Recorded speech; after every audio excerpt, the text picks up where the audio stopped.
Suaranya nggak dengar, Bu Dian. Ya, terima kasih Novi, terima kasih semuanya.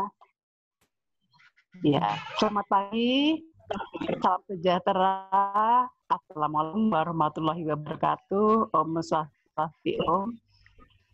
Teman-teman, Bu Novi ini adalah teman kuliah saya waktu kuliah dulu, teman main, lebih banyak teman main sebetulnya. Lebih banyak teman main, dan yang saya paling ingat adalah Bu Novi ini paling kreatif. Jadi waktu itu kita pernah foto barengnya Bu Novi waktu di Malang, foto di depan makam, ingat nggak? Di depan makam. Ya.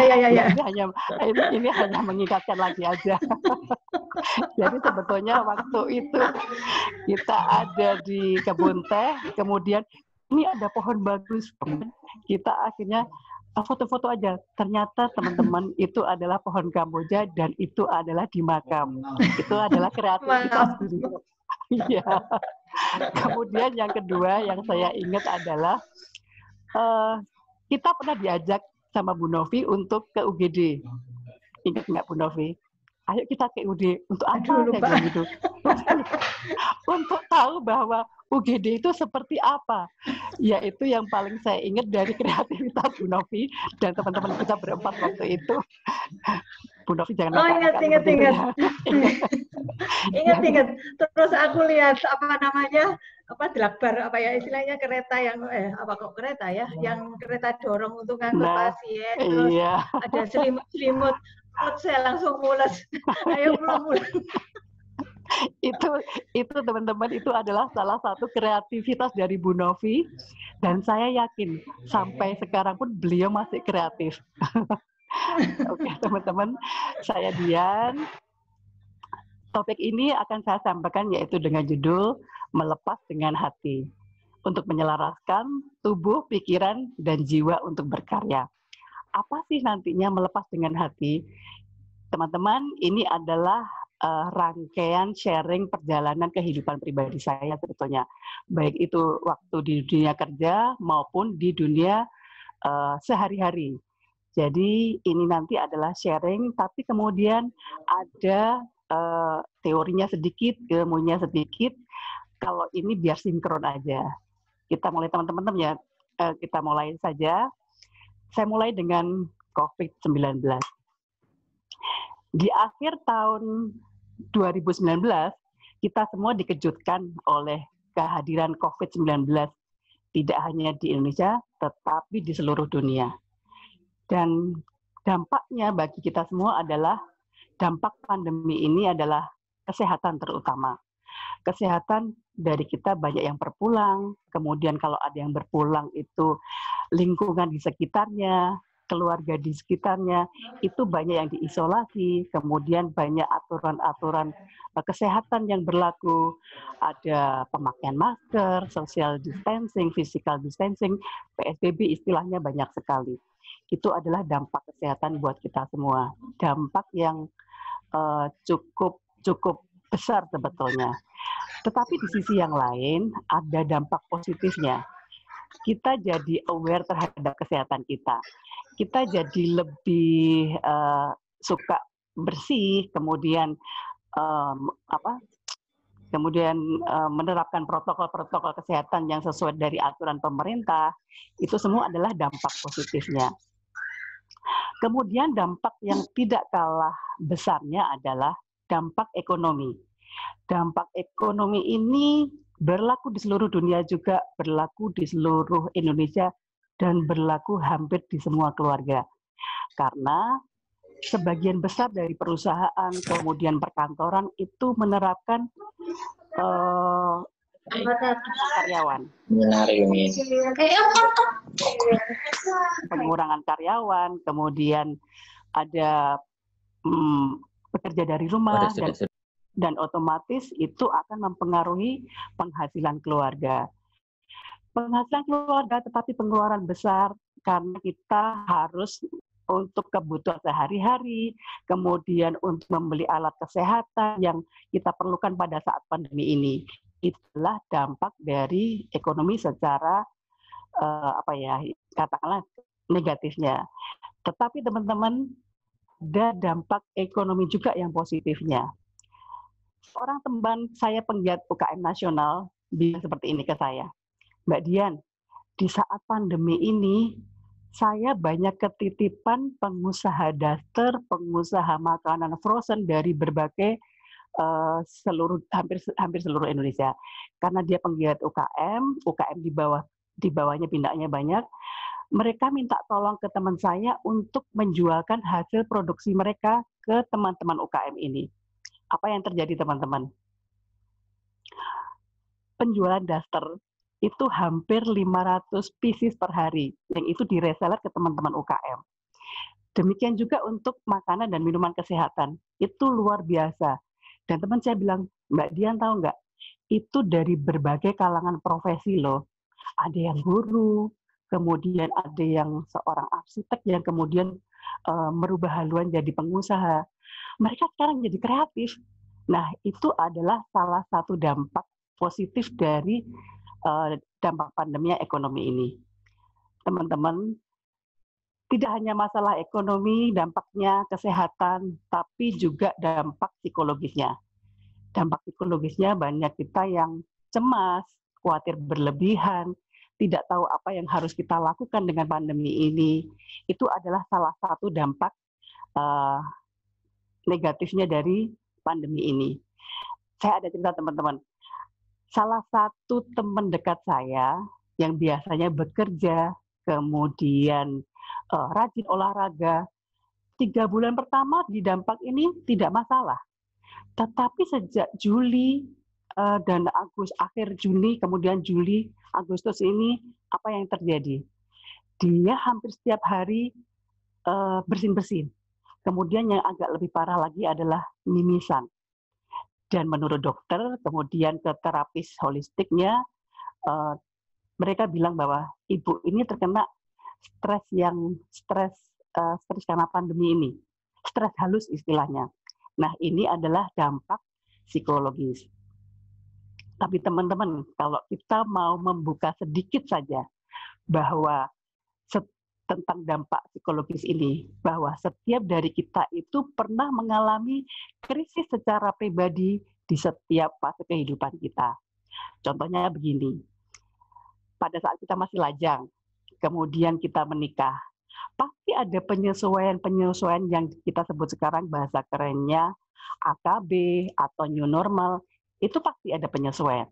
Dari lajang, kemudian menikah, kemudian kita beradaptasi dengan suami, beradaptasi dengan keluarga besar, beradaptasi dengan kebiasaan sehari-hari, itu kemudian ada new normalnya, ada penyesuaiannya. Kemudian yang akan kita lakukan adalah perilaku baru. Itu adalah salah satu contohnya. Dan kemudian setelah kita menikah, ada penyesuaian, ada AKB juga, kemudian kita mempunyai putra dan putri, itu timbul lagi teman-teman. Ada dampak psikologis lagi, ada masalah lagi, ada penyesuaian lagi, dan kemudian kita melangkah ke depannya dengan penyesuaian baru. Maaf ya teman-teman, terdistraksi dengan bel ini.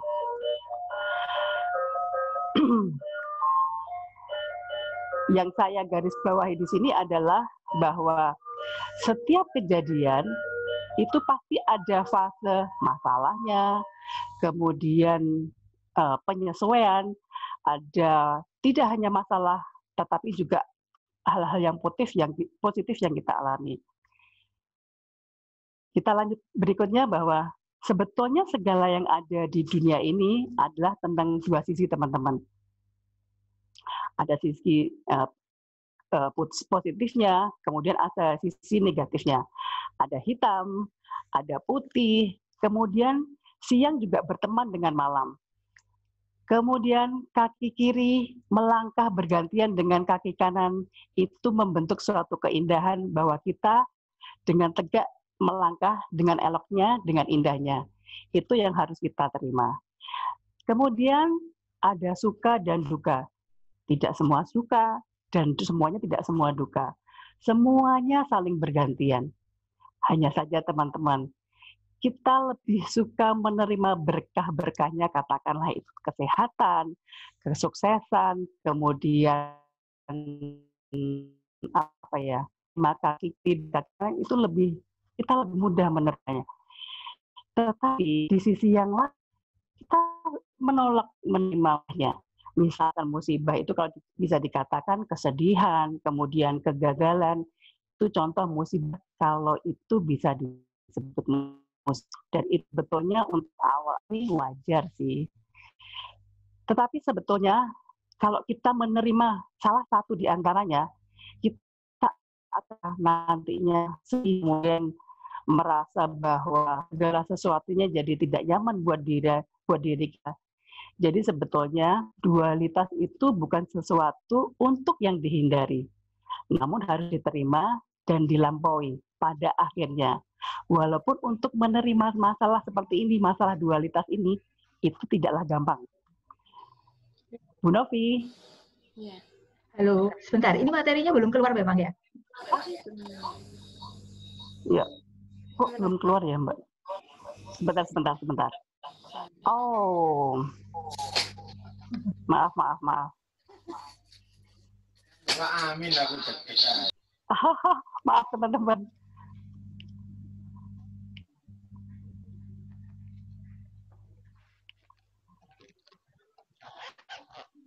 Iya, ini materi yang saya bicarakan tadi, masalah kesehatan, ekonomi, dan psikologis tadi, kemudian mengenai dualitas. Belum keluar, Bu, materinya. Oh, belum keluar ya? Belum. Bu Novi belum keluar? Belum. Share, Bu. Sebentar, Ibu. Sebentar. Begini, sudah keluar? Belum, Bu. Belum kelihatan. Di share screen itu. Oh iya.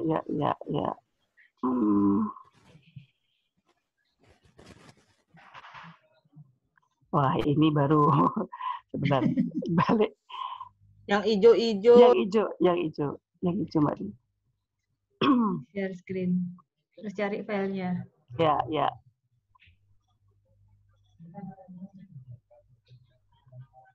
Atau dibantu Kevin? Oke, ya.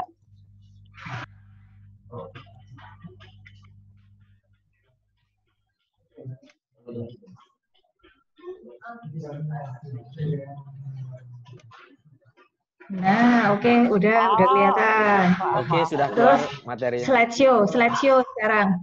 Tidak. Slideshow dulu. Saya jadi keder ini. Ini dampak yang seperti saya ceritakan tadi ya, teman-teman. Kita lanjutkan aja ke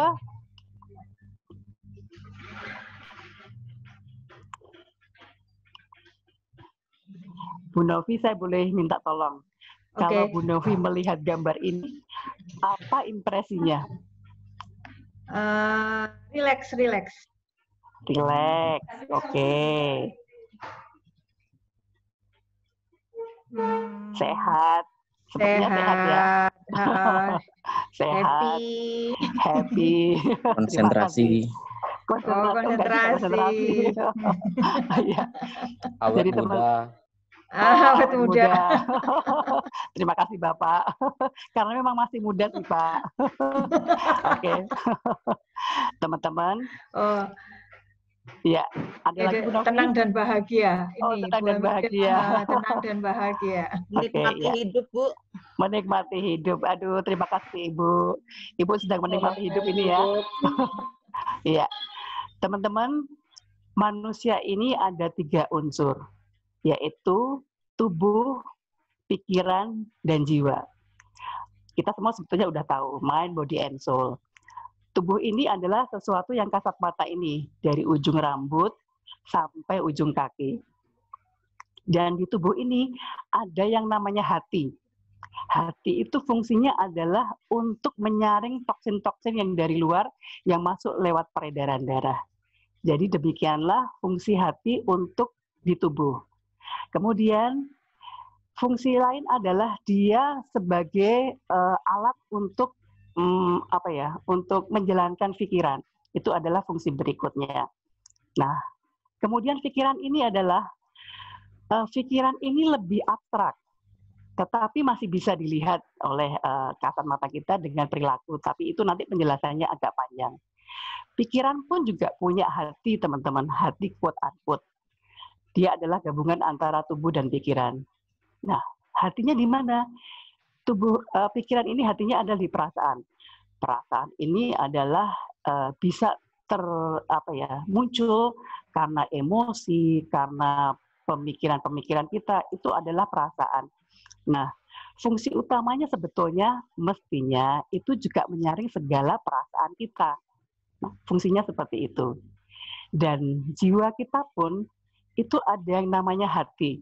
Kita sebut dengan nurani, atau kita semua sebut dengan hati nurani. Itu adalah jiwa kita. Dan ketiganya ini saling bersinergi, saling berhubungan, tidak terkotak-kotak satu dengan yang lain. Contohnya seperti ini. Saya ibaratkan tubuh ini adalah sebuah mobil. Kemudian pikiran ini adalah drivernya, dan jiwa ini adalah penumpangnya. Dan sejatinya penumpang ini adalah yang berkuasa atas driver dan mobilnya. Penumpang bilang gini, driver, saya mau ke Monas, dari Bekasi ke Monas. Tetapi karena driver ini banyak masalah, kemudian banyak memori, banyak pengalamannya, dia tidak hanya langsung ke Monas, tetapi pindah dulu ke Bogor dulu, istirahat dulu. Kemudian pindah lagi ke Tangerang dulu, istirahat dulu. Padahal mobilnya itu sudah ada indikasi-indikasi bahwa bensinnya mau habis, sudah tersendat-sendat. Tetapi karena driver atau pikiran ini tidak mengabaikan, bisa-bisa akhirnya mobilnya mogok. Dan apabila mobilnya mogok, si jiwa ini, si penumpang ini bisa buka pintu, bisa juga akhirnya meninggalkan driver dan mobilnya. Itu adalah salah satu contoh analogi antara tubuh, pikiran, dan jiwa. Analogi lagi, cerita lagi. Sebenarnya tubuh kita ini sudah ada indikasi ke pikiran. Pikiran, saya lagi capek. Nah, karena pikiran ini maunya mengerjakan tugas dari Bu Novi yang masih banyak, entar dulu aja. Saya mau melanjutkan pekerjaan saya dulu. Nah, tubuh ini ada indikasi lain. Sudah kerucuk-kerucuk misalkan, pengen istirahat, tetapi tidak diindikasikan juga, tidak dijalankan juga oleh pikiran ini. Akhirnya apa? Akhirnya tubuh jadi drop, pikiran nggak enak, tubuh pun juga tidak merasa nyaman. Dan ini hanya 1 hari aja loh teman-teman. Bagaimana kalau ini berlanjut atau dari dulunya ini kita abaikan. Terus-menerus kita abaikan. Dan pada akhirnya suatu saat ini bisa kita kolaps, baik tubuh, pikiran, dan jiwa kita. Ini adalah contohnya. Dan nanti akan saya sharing kemudian. Ini adalah kaitan tubuh, pikiran, dan jiwa. Jika salah satu tidak ada, itu kita tidak disebut manusia lagi.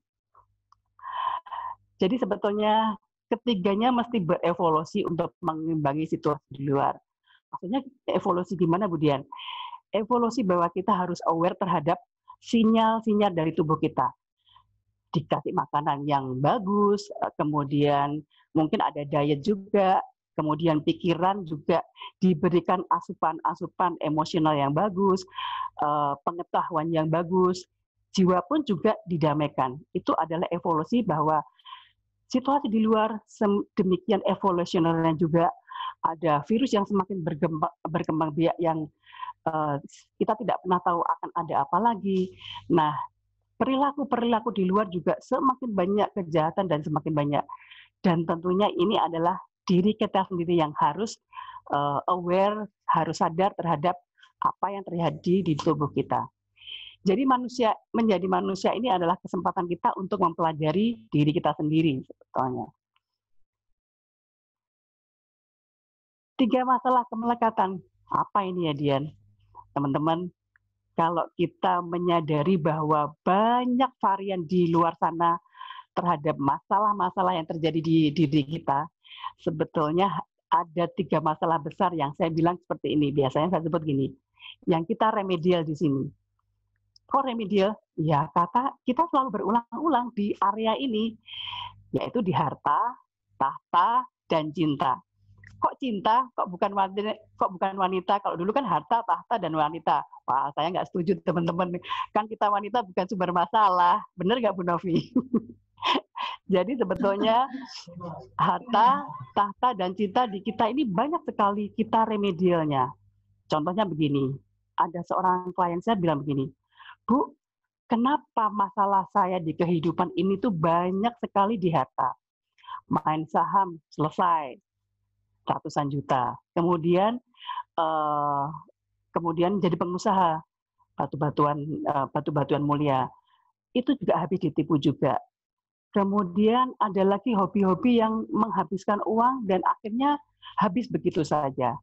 Sampai saya akhirnya bilang begini, Bapak, ini adalah barangkali Bapak harus kembali lagi mereview apa-apa yang harus Bapak lakukan untuk di dunia usaha lagi.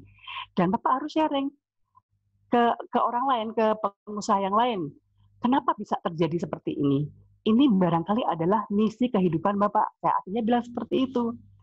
Dan beliau setuju kemungkinan akan ada keluar buku untuk sharing beliau selama ini menjadi pengusaha yang banyak ditipu. Dan ini adalah salah satu remedial beliau. Nah, remedial yang lain dari kita, coba kita aware terhadap diri kita sendiri. Kita banyak remedial di mana? Nah, kalau saya terus terang, saya pernah mengalami remedial di harta, teman-teman. Juga di tahta, agak otoriter dulu ya. Sekarang sih mungkin masih juga sih, sedikit tapi. Kemudian di cinta, tentang komunikasi saya dengan pihak lain, orang lain, baik itu dulu pacar saya misalkan, kemudian ada teman komunitas juga, saya ada ketiga-tiganya remedial di sini. Dan itu cukup menyita energi saya, cukup menyita saya sakit semuanya. Banyak sekali saya remedial di sini. Dan masing-masing dari kita coba boleh di chat atau kalau tidak keberatan ya, kita ini adalah diskusi. Boleh di chat. Kita semua remedial di mana? Bisa ketiga-tiganya, bisa hanya salah satu saja. Seperti zaman sekolah dulu, ada remedial IPA, ada remedial IPS, ada remedial matematika. Remedial salah satu aja, itu sangat menyita waktu kita, belajar lagi. Apalagi kalau remedialnya 2 atau 3 mata pelajaran. Demikian juga di masalah kemelekatan ini. Keterikatan remedial ini yang membuat diri kita suatu saat secara tubuh, fisik kita, kemudian pikiran, itu juga bisa drop juga. Kita lanjut lagi dengan manusia itu penyembuh yang hebat, tetapi bisa menjadi perusak yang dahsyat buat dirinya sendiri. Teman-teman, saya mau sharing tentang kejadian yang saya alami di 98, tahun 98, sudah lama sih teman-teman. Tapi ini adalah titik balik saya, bahwa saya aware terhadap diri sendiri, aware terhadap lingkungan, dan kemudian akhirnya ini bisa menyembuhkan saya. Jadi begini, tahun 98 itu saya bekerja di suatu perusahaan manufaktur. Saya adalah supervisor HRD, di mana awal tahun 98 karena kita ada peningkatan atau ada pemesanan dari pihak luar untuk komponen elektronik, saya merekrut banyak karyawan, banyak sekali. Sampai kurang lebih sekitar bulan April atau Mei itu sekitar 2.000 karyawan untuk keseluruhan. Karena saya rekrut karyawan banyak sekali karena ada permintaan komponen elektronik dari luar. Kemudian apa yang terjadi? Barangkali Bu Novi ingat ya, kejadian tahun 98 itu ya, krisis ekonomi. Krisis ekonomi, Pak Harto turun, iya, terus demo besar-besaran. Betul sekali. Jadi itu yang saya alami juga. Jadi Pengiriman pada saat itu amat sangat terganggu karena ada kerusuhan pada saat itu, ada reformasi, ada pergantian kekuasaan. Dan akhirnya apa yang terjadi? Kita tidak bisa mengirim dan mereka membatalkan pemesanan itu. Teman-teman bisa bayangkan bagaimana pusingnya pemilik perusahaan. Dan kemudian ada keputusan untuk awalnya merumahkan dulu, membatasi jam kerja. Dan pada akhirnya ada keputusan bahwa kemudian ini dengan tim HR atau personalnya pada saat itu, ini harus ada pengurangan besar-besaran. Karena saya di supervisor dan harus menghadapi operator, yang saya lakukan adalah one-on-one di operator. Teman-teman bisa bayangkan, setiap hari saya oleh staf saya bilang gini, Budian, hari ini yang dipanggil Budian, ini filenya. Saat itu saya baru bekerja, teman-teman.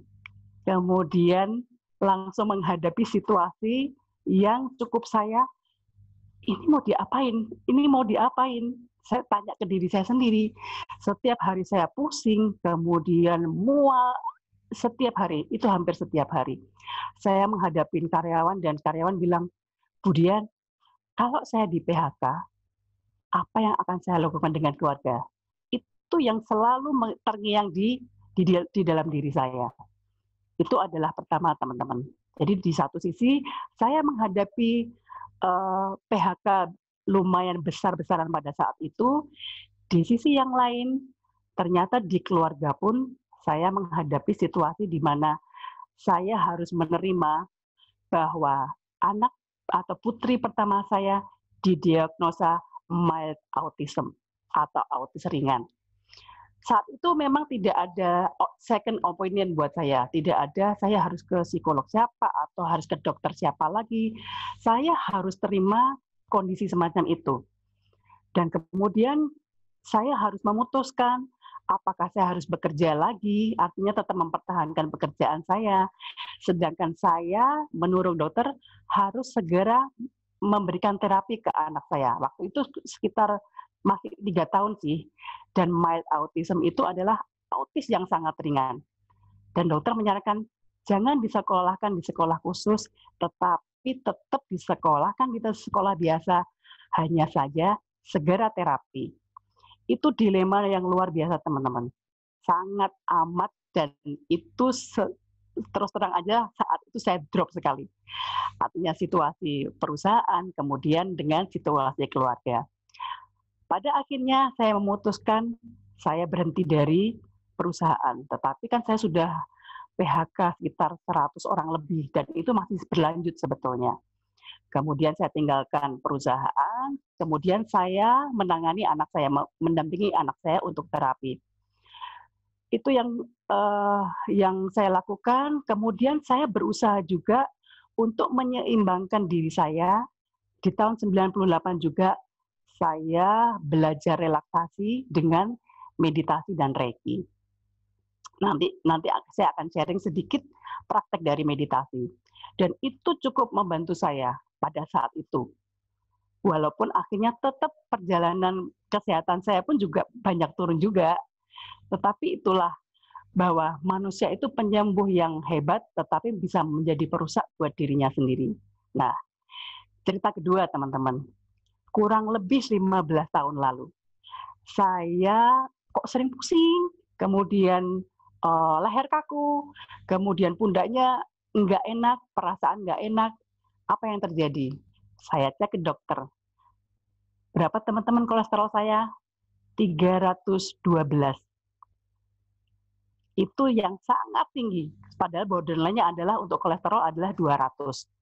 Nah, saudara saya yang internis, yang seorang dokter penyakit dalam bilang begini, Dian, kalau kolesterolmu 312, kamu bisa stroke loh ini. Akhirnya, oh gitu ya. Ya, kamu sekarang minum obat penurun kolesterol yang cukup paten, mungkin teman-teman juga tahu semua, dan itu dosis yang paling tinggi, 40 mg. Ini minum dulu selama 1 bulan. Saya mungkin kurang lebih hanya 2 minggu saja, teman-teman, untuk minumnya, karena saya sebetulnya tidak terlalu suka minum obat. Akhirnya saya ingat bahwa dulunya saya berapa tahun lalu saya pernah belajar meditasi. Saya ingat lagi teorinya, kemudian saya jalani lagi. Kenapa saya tidak jalani? Mungkin saat itu saya hanya menerima sebagai ilmu saja, tetapi belum saya praktekkan dengan hati, dengan awareness yang cukup. Jadi tubuh saya masih pontang-panting, perasaan masih pontang-panting, itu yang terjadi. Dan pada akhirnya saya mulai belajar lagi, kemudian saya praktek lagi, dan semakin lama kolesterol saya juga turun. Dari 312, kemudian saya ingat jadi 275, kemudian 225, sampai kemudian pernah ke 176. Itu sekian tahun yang lalu. Dan saat ini kolesterol saya 125. Itu di bawah banget dari yang borderline 200. Yang perlu saya tekankan, itulah teman-teman. Sebetulnya diri kita ini bisa menyembuhkan loh. Bisa menyembuhkan diri kita sendiri. Asal kita tahu ilmunya, kemudian praktek, dan tahu caranya. Itu teman-teman cerita saya yang saya sharing. Nanti boleh tanya jawab yang lain. Teman-teman, pada saat itu saya banyak menuding situasi di luar diri saya. Menuding orang lain, menuding situasi, kenapa seperti ini? Kenapa ini saya terima? Itu amat sangat lama saya menuding seperti ini. Filosofinya adalah kalau kita menuding ke arah atas, kemudian samping kanan, samping kiri, toh tiga jari ini tetap menunjuk ke diri kita kan. Itu filosofi yang saya paling ingat betul dan saya sangat suka dengan gambar ini. Jadi sebelum saya menuding ke orang lain, situasi di luar diri saya yang lain, saya harus memperkuat tubuh, pikiran, dan jiwa saya. Jadi saya banyak berubah, kemudian, tapi tentunya itu tidak gampang. Perlu perjalanan yang amat sangat lama. Sampai sekarang pun saya masih tetap harus belajar lagi. Karena ternyata setelah melepas pun ada banyak pelajaran-pelajaran yang lebih tinggi lagi yang harus dilepas. Itu adalah kunci lagi. Jadi saya mulai berubah dengan melepas keterikatan dari yang dualitas tadi, kemudian tentang tubuh pikiran yang dengan segala hal yang saya terima. Apa yang saya lakukan, teman-teman?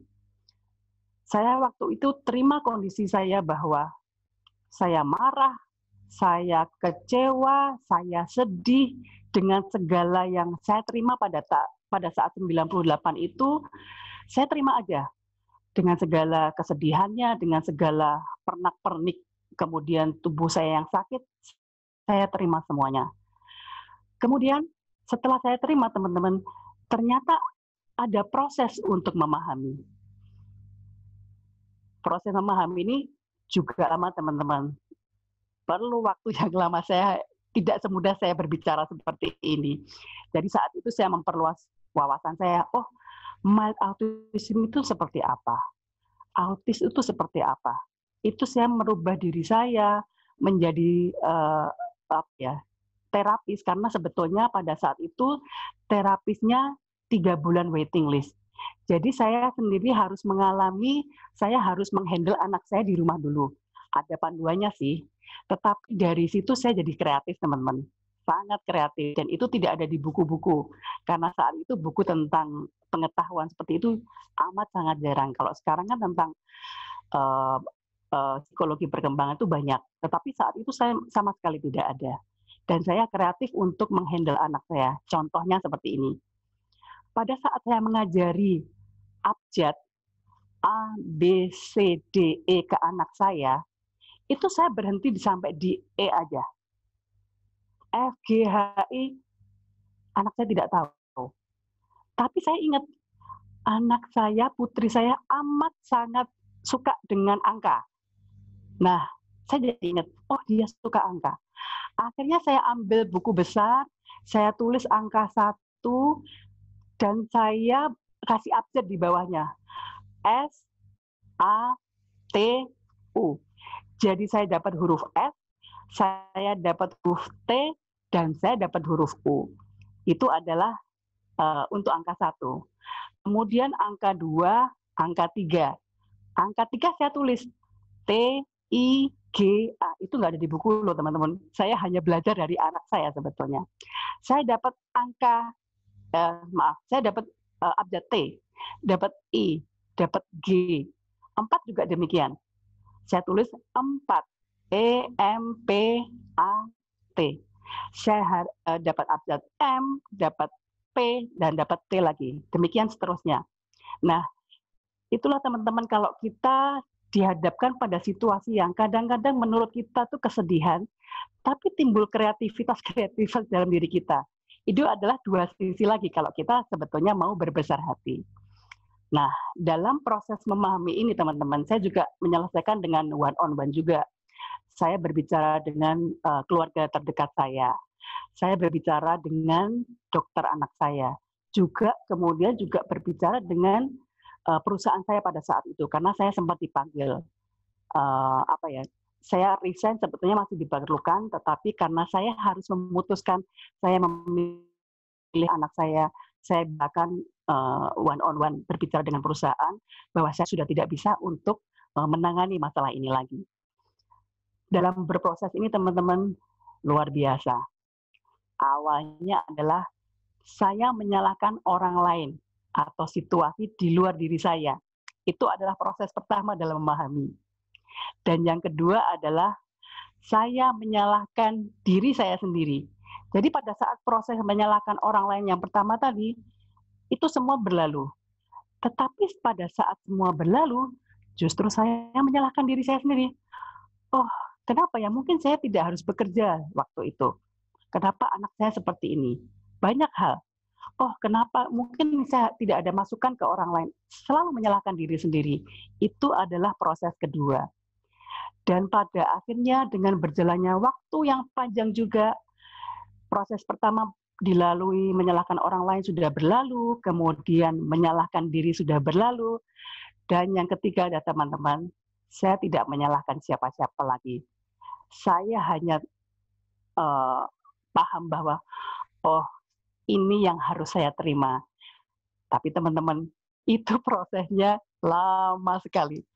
Jadi, saya sharing ini adalah pengetahuan buat kita semua. Ini juga saya untuk reminder diri saya sendiri bahwa proses ini akan berlanjut terus. Terutama sampai sekarang saya yang masih seusia dengan Bu Novi yang masih 25 ya Bu Novi? Enggak. Kebalik. Bukan 25 tapi 52. Ini tetap berproses terus. Sampai kita nggak ada pun, sampai kita memahami ini juga terus-menerus. Kemudian setelah proses memahami ini, ada yang namanya proses memaafkan, dan kemudian kalau semua proses memaafkan ini sudah berlalu, entah semesta atau Tuhan ini tahu, akhirnya masalah itu kayaknya jauh banget. Ini nanti juga berproses teman-teman. Nanti teman-teman akan mengalami sendiri. Jadi saat saya benar-benar melepaskan, kemudian saat saya benar-benar memaafkan, ternyata masalah itu jauh banget. Saya masih ingat, tetapi sudah tidak emosi lagi. Itu yang saya alami. Teman-teman semua, nanti ada proses praktek self-talk ya, atau sekarang juga boleh sih sebetulnya. Praktek self-talk ini adalah ini yang sangat ringan sebetulnya. Yang saya lakukan, ini bisa dikerjakan sehari-hari, kemudian bisa juga ditulis teman-teman. Ini sangat membantu. Jadi proses self-talk ini satu kuncinya, dan itu sangat penting. Kalau ini tidak bisa dilakukan, jangan dilakukan dulu. Kuncinya adalah kita dalam kondisi yang damai, tenang, terhubung. Nah, masing-masing dari kita itu ada situasi yang merasa terhubungnya di mana? Kapan? Misalnya begini, kalau buat teman-teman yang Muslim, itu setelah sholat barangkali itu ada masih merasa damai, tenang, merasa terhubung. Nah, itu bisa dilakukan self-talk. Kemudian ada lagi, kalau saya begini, saya saat damainya terhubung itu pada saat me time, teman-teman. Me time saya adalah pagi, pada saat ngopi, atau pada saat saya melihat tanaman, itu membuat saya terhubung. Nah, pada saat itu saya melaksanakan self-talk ini. Itu adalah kuncinya. Kita terhubung dulu, rasa-rasanya hati kita enak, baru itu melakukan self-talk. Kemudian saya lanjutkan sebentar lagi untuk self-talk ini adalah untuk diri kita sendiri dulu, awalnya. Kemudian, ini juga kita bisa lakukan pada teman-teman, pada keluarga, pada teman kerja yang kita merasa bahwa kita ada beto atau ada sesuatu yang tidak pas dengan beliau, tetapi kita tidak bisa selesaikan secara face to face. Ini bisa kita lakukan juga. Teman-teman, boleh kita praktek sekarang? Boleh ya Bu Novi? Oke, silakan supaya kemudian sambil berpraktek mendapatkan langsung manfaatnya. Ya. Jadi kita teman-teman bayangkan atau merefresh lagi situasi apa yang membuat kita santai, nyaman, merasa terhubung dengan semesta, dengan Tuhan. Didahului dengan doa dulu. Di-refresh aja, oh saya lagi kondisi pagi-pagi saat ngopi tuh rasanya enak banget. Nah, itu diambil lagi situasinya.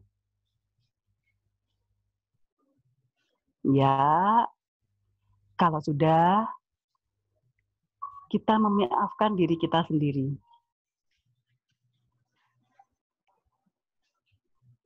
Tubuhku, pikiranku, jiwa lahir batinku, maafkan aku yang telah mengotorimu dengan berbagai makanan, pikiran-pikiran, kesedihan, kekecewaan yang tidak sesuai dengan kehendak-Mu. Lakukan dulu. Kalau merasa masih jalan terus, ikutin saja. Ya. Ikutin dulu. Kita memaafkan diri kita atas semua banyak hal yang kita telah lakukan dan kita mengotori diri kita. Meminta maaf dulu.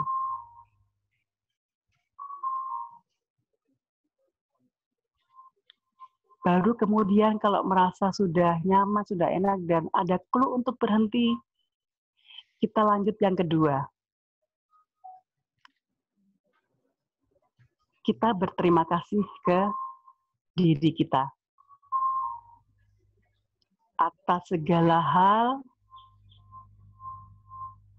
atas keindahan, kedamaian, apapun yang teman-teman sudah rasakan selama ini.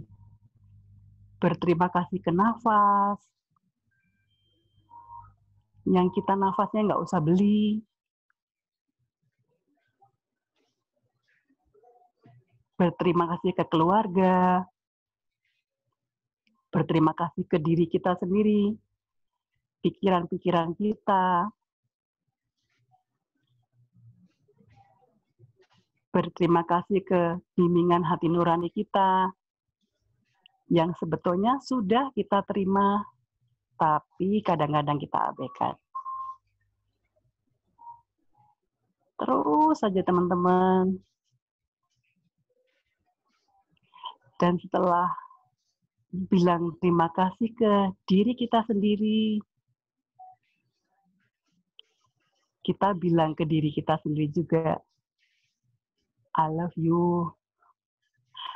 Saya mencintaimu, tubuhku, pikiran, jiwa, lahir batinku.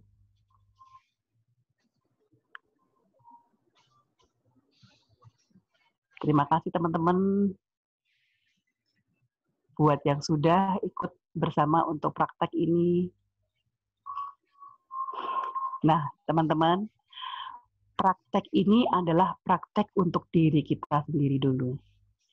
Bisa diucapkan dan bisa kita tulis. Kalau kita tulis nantinya akan semakin banyak. Apa sih yang membuat diri kita salah? Itu akan lebih banyak lagi. Dan itu kita bisa praktekkan selama 21 hari terus-menerus. Ini hanya akan untuk membentuk kebiasaan. Tetapi nantinya, bila ini kita lakukan terus-menerus, kapan kita harus self-talk, itu akan terbimbing kok. Tidak hanya, oh saya sengaja, enggak. Suatu saat, pas mungkin di kantor, tiba-tiba merasa terhubung, pas santai, kita bisa self-talk juga. Nah, ini adalah untuk diri kita sendiri. Kalau prakteknya dengan orang lain, saya praktekkan juga ke anak-anak saya. Sama, saya sebut anak saya satu persatu, atau suami saya, atau kalau misalkan teman kantor, sebut aja Bu Novi misalkan. Banyak salah dengan Bu Novi. Misalkan ya Bu Novi. Sebut saja, saya minta maaf terhadap anak saya atau dengan siapapun yang kita merasa ada ketidaknyamanan, kita minta maaf. Karena kita tidak pernah tahu apakah kita pernah merasa salah dan salahnya di mana kita tidak tahu. Kemudian bilang terima kasih. Terima kasih atas semuanya perjalanan ini, komunikasi kita, itu sampaikan juga. Dan kemudian bilang, I love you. Jadi begitu teman-teman, nanti kalau ada yang ditanyakan, boleh sharing di chat atau raise hand boleh juga. Jadi teman-teman, setelah kita praktek ini semua, sekarang pertanyaannya adalah, kemudian bagaimana kita tahu bahwa kita sudah melepas dengan hati? Nah, ini banyak pertanyaan. Saya bilang begini, bila kita teringat lagi dengan peristiwa yang membuat kita saat itu merasa tidak nyaman, merasa ada trauma, sudah tidak ada emosi lagi yang muncul, nah itu salah satu indikasi bahwa kita sudah melepas dengan hati. Itu salah satu indikasinya. Atau juga kalau kita mengingat masalah itu dan kita kemudian masih membicarakan lagi, nah itu juga belum melepas, teman-teman. Jadi ada teman saya bilang gini, Mbak Dian, saya sudah melepas kok, saya sudah mengikhlaskan masalah itu. Tapi setiap kali kita komunikasi, masih saja membicarakan masalah itu lagi. Dan itu adalah artinya belum melepas dengan hati. Teman-teman semua, segala sesuatu ini sebetulnya adalah tentang diri kita sendiri, bukan tentang orang lain. Bila diri kita berubah, semuanya akan berubah. Tetapi kalau kita berubah dan orang lain belum berubah, setidaknya kita tidak larut di dalamnya. Mari kita berkarya dengan hati gembira dan bahagia, teman-teman. Sekali lagi, saya ucapkan terima kasih. Saya kembalikan ke Novi lagi ya. Oke, ke Bu Novi lagi. Iya. Ya. Terima kasih Dian. Iya, Terima kasih sama-sama. Bapak Ibu. Kita mendapatkan ini ya insight ya Bapak Ibu ya, bagaimana kita bisa lebih rileks, bisa lebih dengan lebih tenang gitu ya, lebih bersemangat untuk memulai sesuatu yang baru, karena kita tahu bahwa kita sudah bisa melepaskan keterikatan kita gitu ya. Jadi keterikatan itu artinya sesuatu yang membuat kita itu mau nggak mau ini menjadi milik kita, ini menjadi bagian dari diri kita yang kita nggak rela kalau kita lepaskan gitu ya. Jadi melepas artinya kita memutuskan keterikatan.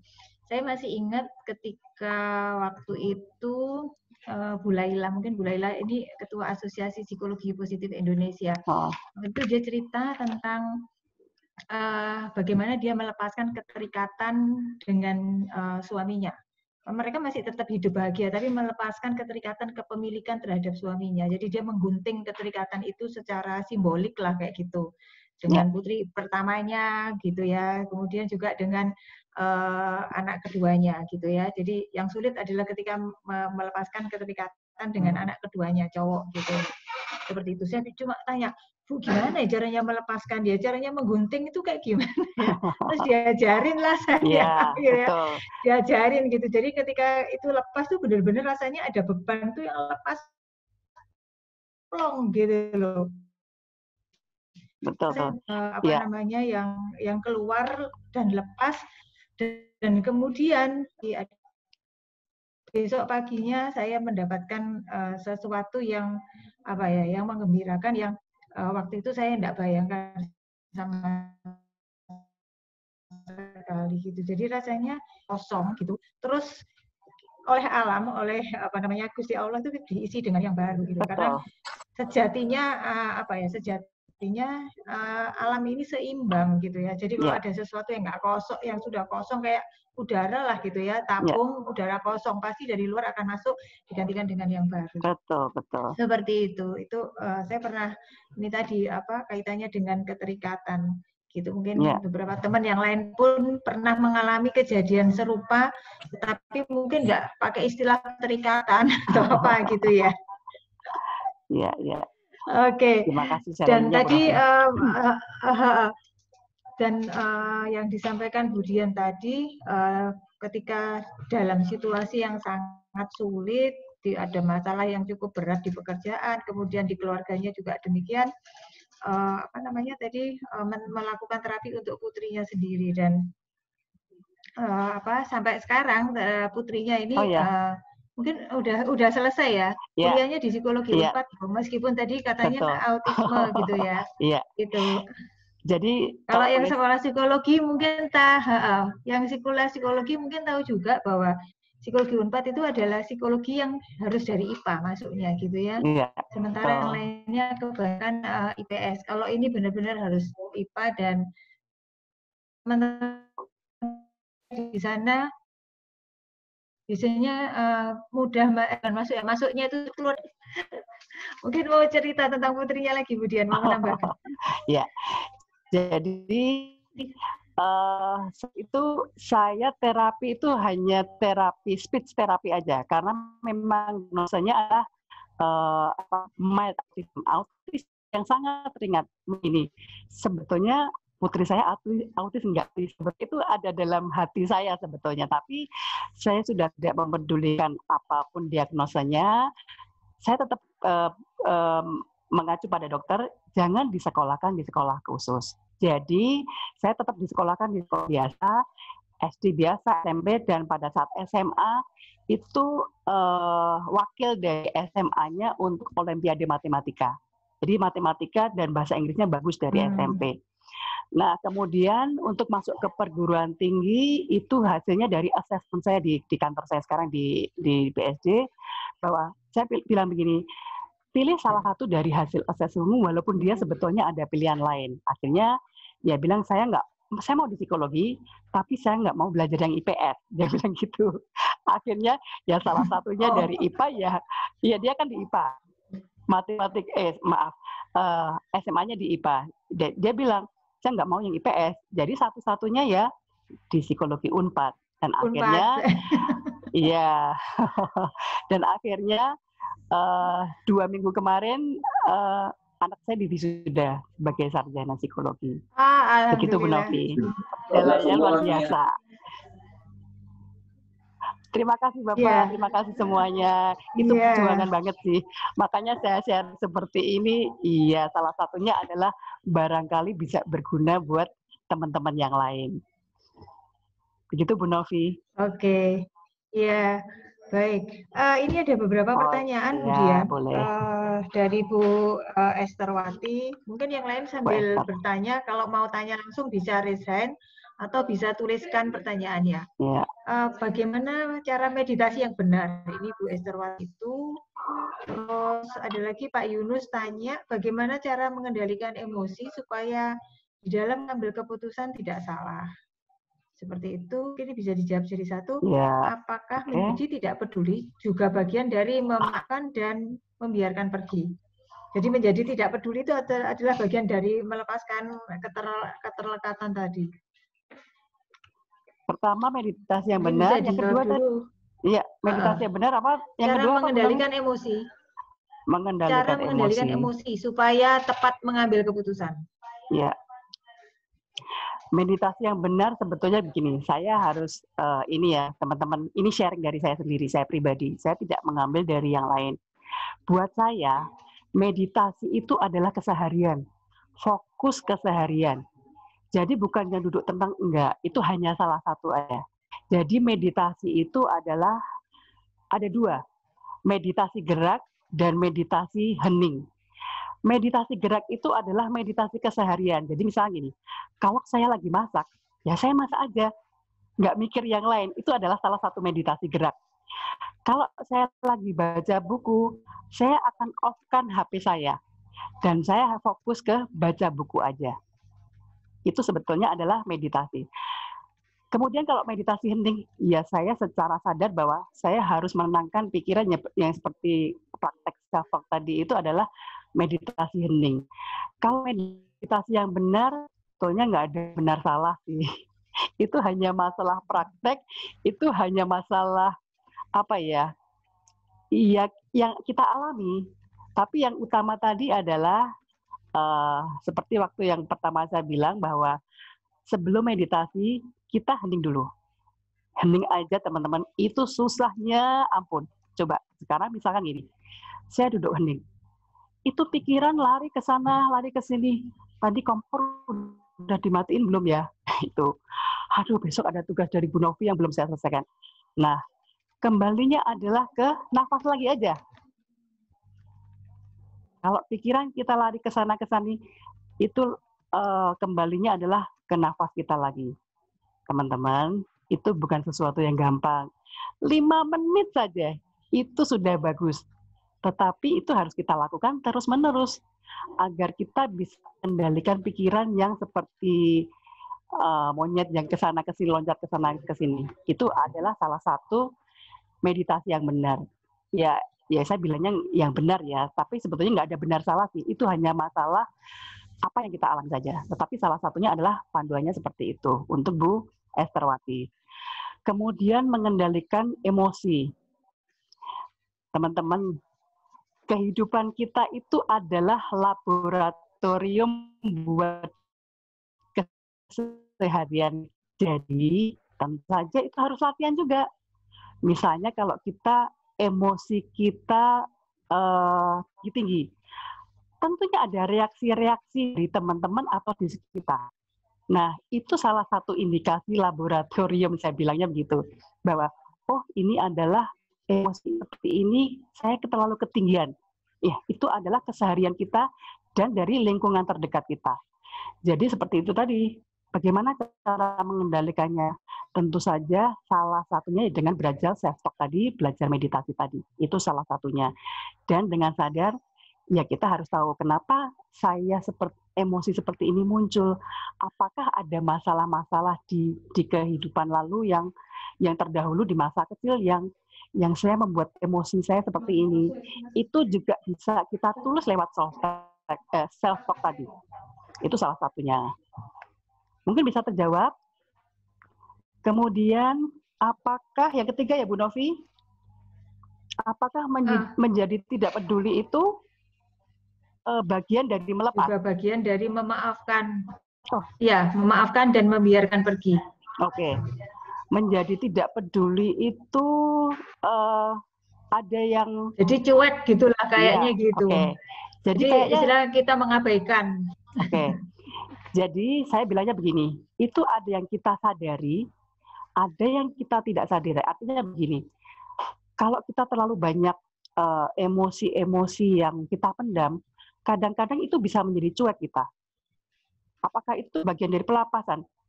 Mungkin sementara iya saya bilang, tetapi suatu saat pasti itu muncul lagi masalahnya.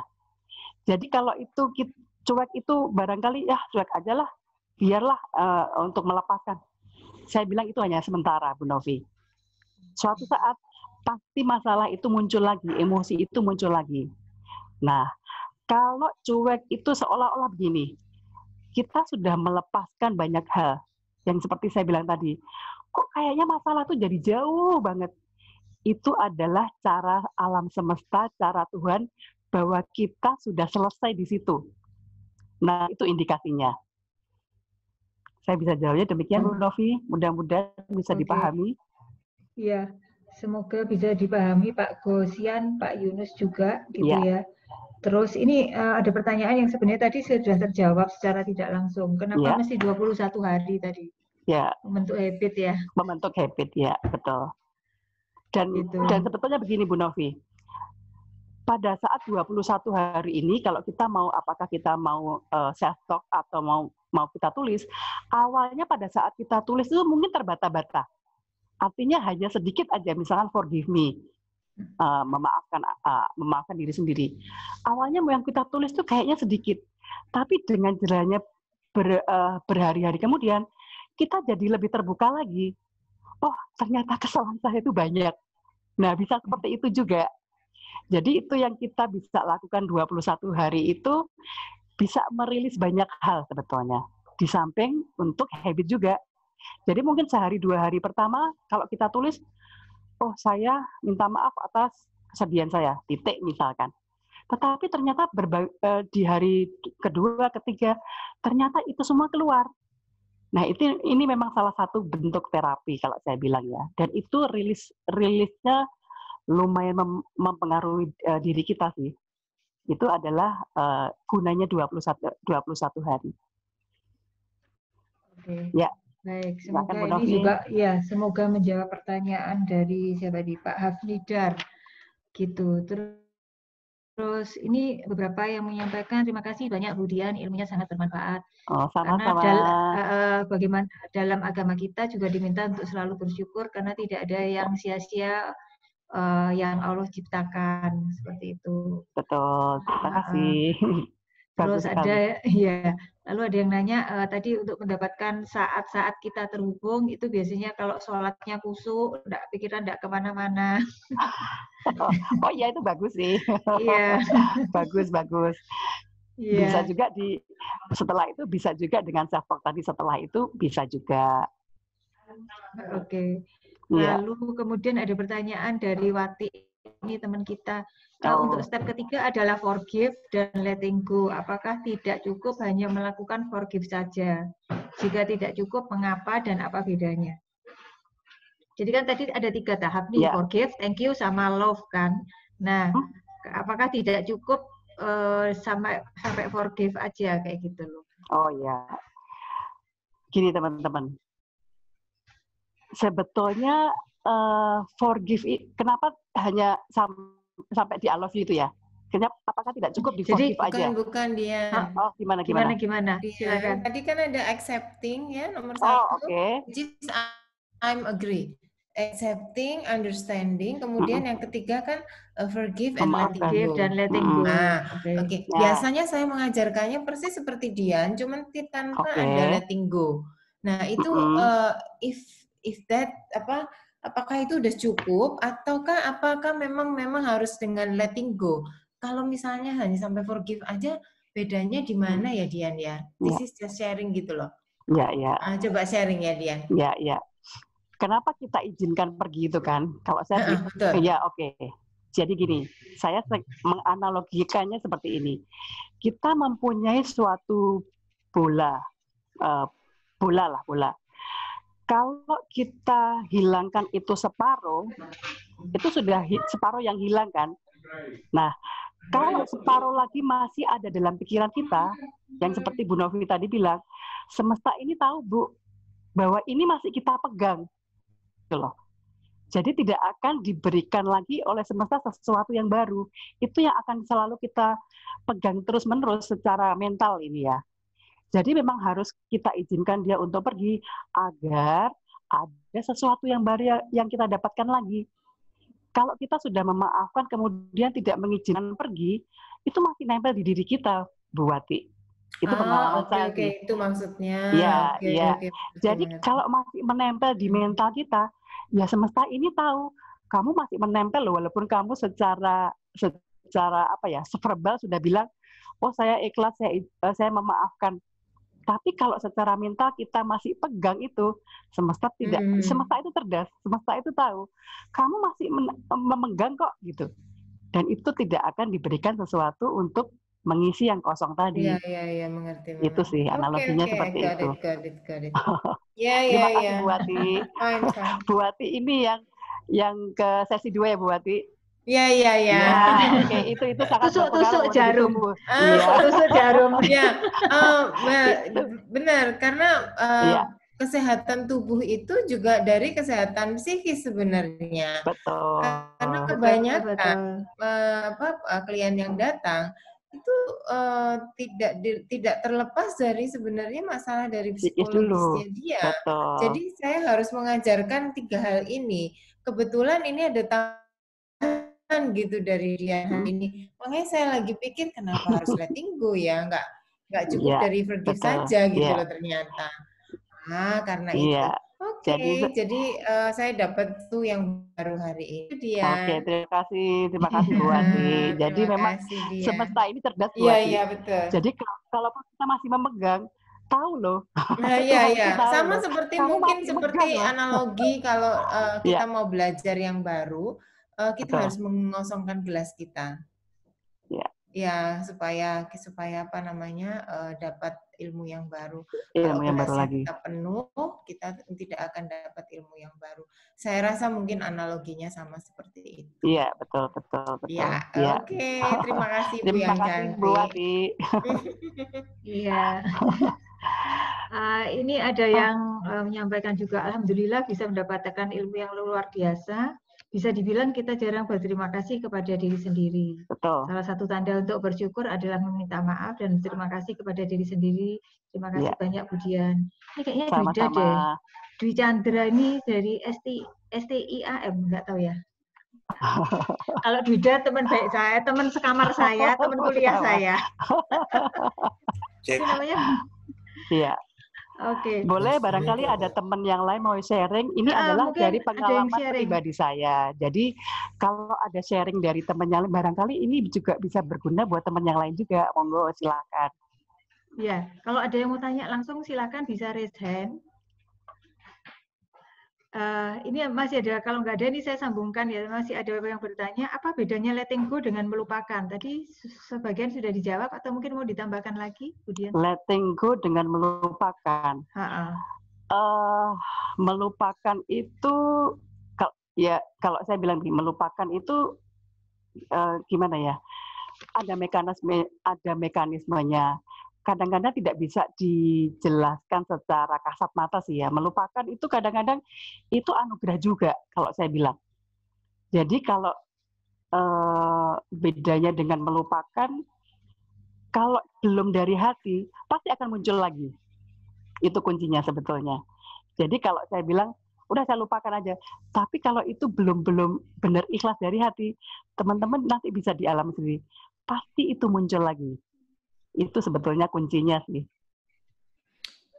Dian, boleh nggak saya komentar? Sharing. Ya, sharing. Well, kalau untuk melupakan itu kok saya pikirnya apa bisa sih kita melupakan suatu keadaan, peristiwa yang either itu walaupun terjadi saat kita masih kecil kita pasti ingat toh. Ya, betul. Jadi saya setuju dengan dia bahwa saya rasa tidak akan pernah bisa dilupakan, tapi mungkin yang tepat itu memang forgiveness dan letting go tadi itu loh. Betul. Jadi karena melupakan itu kan nggak akan kalau pernah kita masih bisa. Sehat ya. Kalau kita masih sehat, kayaknya nggak akan mungkin untuk melupakan ya. Betul.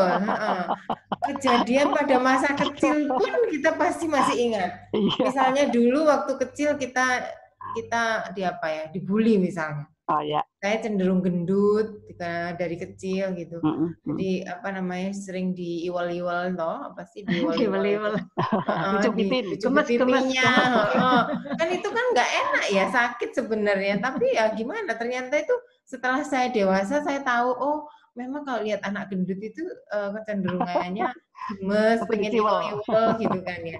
Padahal itu nggak enak gitu loh. Nah itu kan kejadian pada masa kecil yang sampai sekarang saya masih ingat. Iya, Bagaimana? Nggak mungkin itu bisa dilupakan. Ya, Yang betul. benar adalah tadi itu forgiveness and letting go itu benar sekali kok. Iya. Dan harus kalau boleh saya sharing, dan itu harus kalau saya melakukannya itu biasanya saya sebelum tidur. Oke. Sebelum tidur saya doa dulu sesuai dengan keyakinan kita masing-masing ya doanya. Kemudian saya tambahkan satu kalimat bahwa saya memaafkan apa yang sudah terjadi hari ini yang bikin saya kesel, misalnya yang bikin saya kecewa, yang bikin saya marah-marah misalnya. Kemudian itu saya maafkan. Betul. Kemudian ternyata bubuknya juga lebih enak loh dia. Ya betul. Ini sharing yang bagus sekali loh Bu Wati. Betul sekali. Dari masing-masing kita tuh sebetulnya nantinya ada caranya sendiri, ada waktunya sendiri. Kapan kita melakukan self talk ini? Betul sekali. Dan itu sebetulnya tidak terlepas dari mau tidur atau enggak.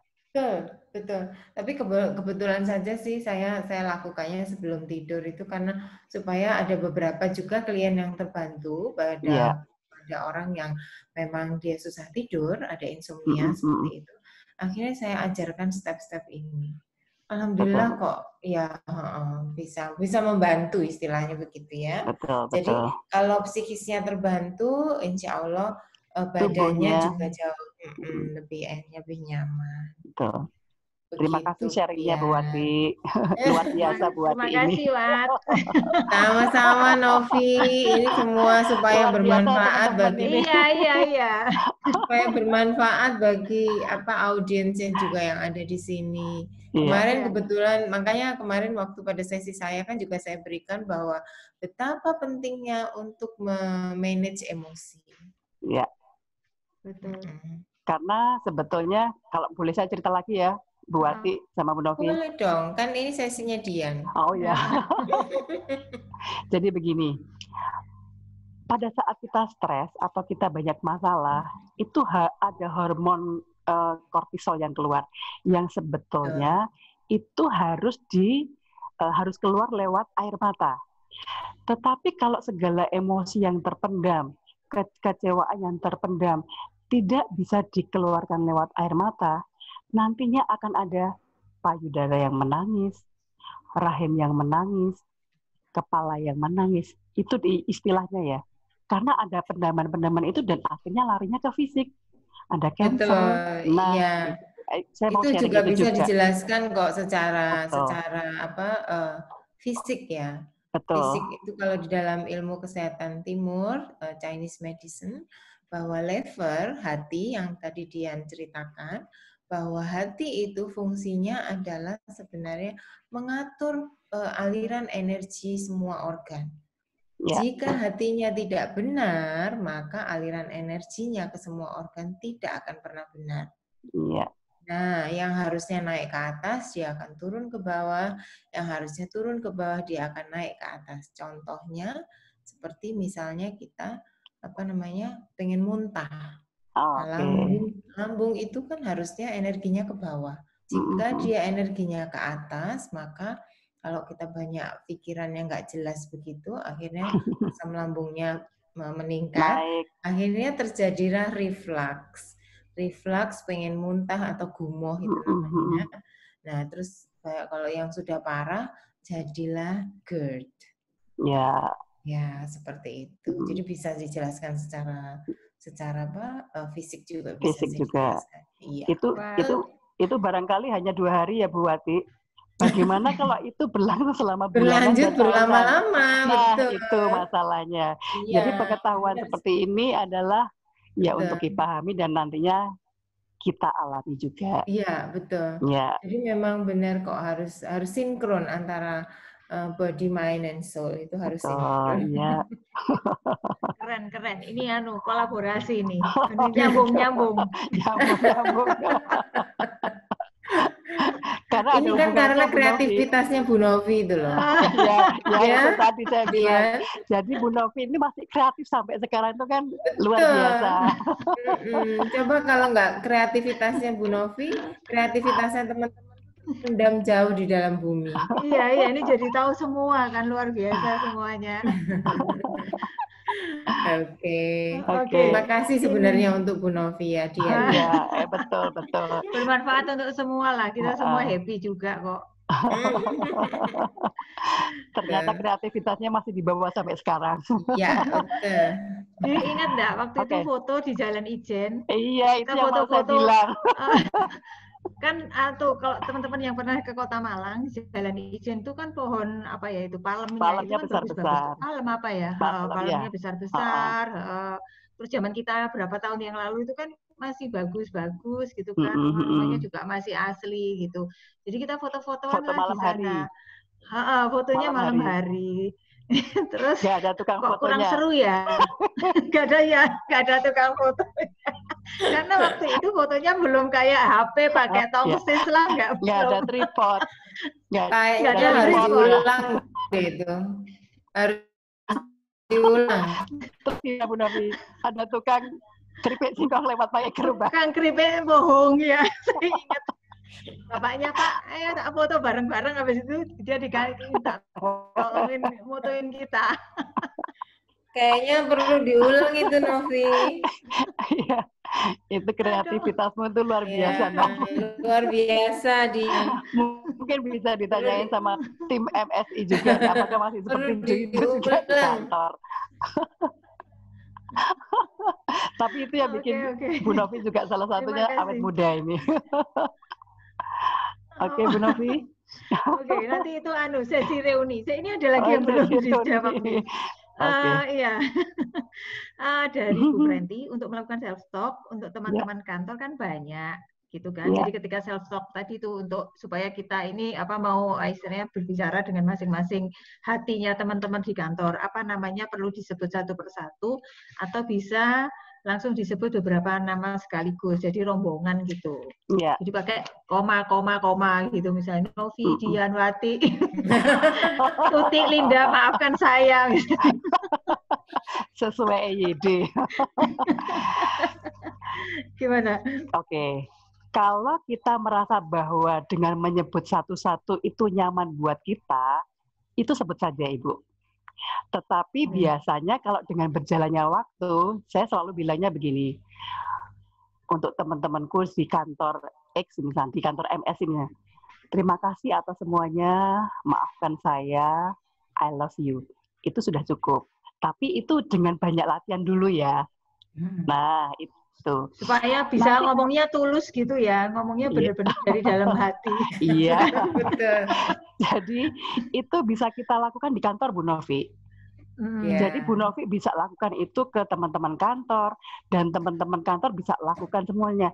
Nantinya coba itu suasananya jadi lain. Coba dipraktekin dulu. Oke, boleh dicoba. Jadi kan kita tidak pernah tahu. Ada kalanya gini, masuk ke suatu kantor. Kita baru masuk hari pertama aja di kantor yang baru. Kok tiba-tiba saya lebih dekat ke X ya, gitu. Daripada sama si Ani misalkan. Nah, itu kan ada, ya kita tidak pernah dibalik itu semua kan ada hal-hal seperti itu. Nah, tujuannya untuk belajar bareng, untuk melakukan bareng tuh salah satunya adalah agar situasi rumah, situasi kantor itu bisa lebih kondusif, lebih nyaman. Kalau nyamannya disebut satu-satu, nggak apa-apa sih sebut satu-satu. Tapi kalau kantornya banyak 100 orang, kan nggak mungkin disebut satu-satu. Untuk satu teman departemen pengadaan. Nggak apa-apa sih.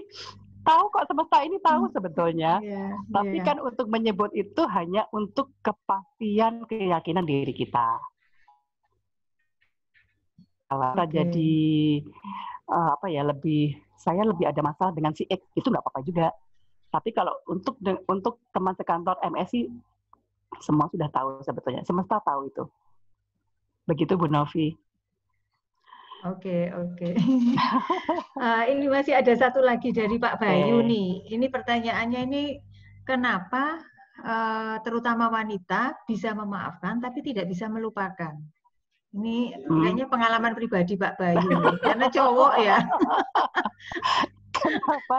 Bisa memaafkan, terutama wanita bisa memaafkan tapi tidak bisa melupakan. Wanita. Ini pengalaman pribadi mungkin ya Pak. Tapi sejatinya enggak juga seperti itu sih Pak. Ada laki-laki juga seperti itu. Artinya kalau bisa memaafkan tapi belum bisa melupakan, ya yang seperti tadi. Kalau melupakan kan tentunya kalau kita masih sehat walafiat tidak bisa melupakan. Tapi kalau masih ada emosi, kalau kita ingat masalah itu dan masih ada emosi yang muncul, nah itu berarti perlu dilatih lagi untuk melepaskannya, untuk forgiveness-nya tadi. Kalau melupakan jelas tidak bisa untuk melupakan. Tapi kalau ingat itu dan kemudian masih ada emosi yang muncul, berarti memang itu belum dimaafkan juga. Kuncinya di situ aja sebetulnya. Oke, baik. Dan kalau mungkin saya menambahkan, karena ini kayaknya jawabannya harus agak psikologis gitu ya, karena ada beda pria dan wanita gitu ya. Gitu ya, itu dualitas lagi Bu Novi. Iya. Itu dualitas lagi. Pak Bayu, saran saya baca buku Mars and Venus, Pak. Oh, nah itu. Lebih tahu kenapa seperti itu, Pak. Ya karena laki-laki lebih rasional ya, wanita lebih sensitif lah kayak gitu. Itu terutama seperti itu. Jadi kalau rasional tuh artinya ya buat apa sih saya ingat-ingat atau saya bawa-bawa kesalahannya terus-menerus gitu kan. Kalau laki-laki kan pasti seperti itu, udah selesai gitu kan. Bahkan ada misalnya habis berantem gitu, bertengkar hebat gitu, terus habis gitu selesai kan sudah clear, nggak ada lagi perbedaan persepsi, akhirnya mereka jabat tangan, benar-benar habis itu bisa rangkulan, bisa ngopi bareng kan, seperti itu. Seperti itu. Tapi kalau wanita kan dibawa ke perasaan. Iya. Pengalaman pribadi ya Bu Novi. boleh kok. Oke, baik. Terima kasih banyak. Ini kayaknya juga sudah terjawab semua, Bapak Ibu sekalian. Kita akan foto bersama. Oke, Mbak Dila. Tolong dibagi dua supaya ngambil fotonya cepat ya. Ini ada berapa layar ya? 90 peserta. Seperti itu. Bapak Ibu sekalian, terima kasih banyak atensinya. Kemudian terima kasih. Kita kasih aplaus supaya Bu Novi dan tim. Terima kasih banyak. Terima kasih Dian yang cantik. Terima kasih semuanya. Iya, kita sharing hari ini tadi bukan berarti kita nggak sehat loh ya. Artinya bukan tidak sehat secara mental ya, tetapi supaya kita makin sehat, makin bersemangat, sehingga kemudian dalam situasi yang sekarang ini serba sulit gitu, serba banyak tekanan dan sebagainya, kita tetap bisa optimis seperti itu. Terima kasih banyak, pasti bermanfaat. Setiap yang mau ngambil foto udah siap? Sudah. Oke, kita mulai dari slide pertama. Silakan dibuka kameranya, senyum terbaik. Senyum terbaik.